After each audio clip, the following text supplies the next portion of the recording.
Jeudi 6 avril dernier, dans le journal télévisé de 13h, diffusé sur TF1, un homme a témoigné face caméra sur la pénurie de carburant qui touche certaines stations-service françaises.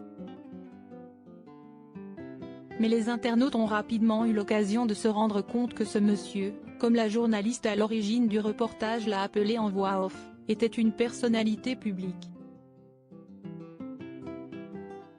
En effet, il s'agissait du chanteur Michel Jonas, qui est passé totalement incognito.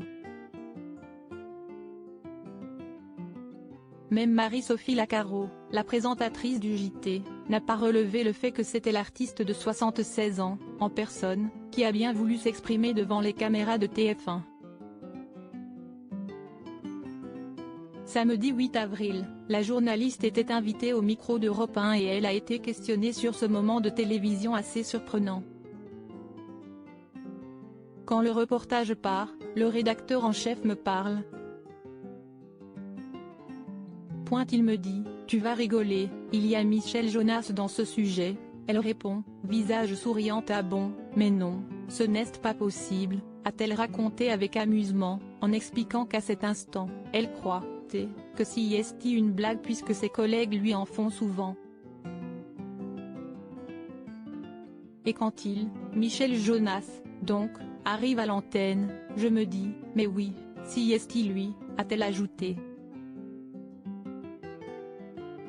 Un reportage réalisé dans le feu de l'action. Effectivement, ce n'est pas dit dans le reportage, c'est 10 secondes avant la fin, avant le retour antenne, et là je me dis, si ce n'est pas dit, c'est que ce n'est pas lui. Je me dis, faudrait pas non plus que je dise, vous l'avez reconnu et que ce soit pas lui. On est resté dans ce flou, a confié Marie-Sophie Lacaro, qui avait peur de faire une boulette et qui a donc préféré passer au sujet suivant, l'air de rien. La journaliste de TF1 n'est pas la seule de la chaîne à avoir réagi à l'apparition surprise de Michel Jonas dans le JT de 13h.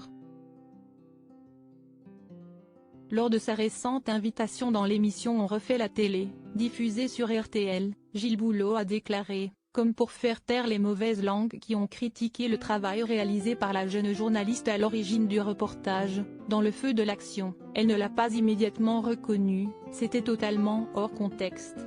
Article écrit avec la collaboration de 6 médias Crédit Photo, Coadic Y.